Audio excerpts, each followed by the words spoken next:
Hi everyone, welcome back to our channel. In this following tutorial, I'm going to show you how you can close your Etoro account. So in order to close your Etoro account, it's a very simple process. All you need to do is make sure to follow this instruction as guided.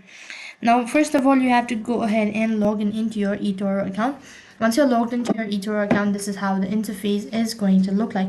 Now from here, go ahead and tap the profile icon located in the top right hand side corner of your screen. Once you've tapped on the icon, then you need to scroll down a bit and go to settings from the left hand side bar. As soon as you click the settings button, you'll be able to see multiple options. So from there, you need to go ahead and select close, or you just need to go ahead and tap the delete button. Now since you're deleting or closing your account, you'll have to give a reason why you're actually deleting.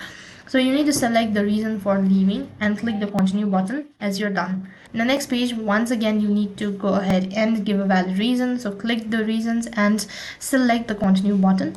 As soon as you've done that, you'll be notified with the statement stating that your account has been blocked and all that information will be deleted.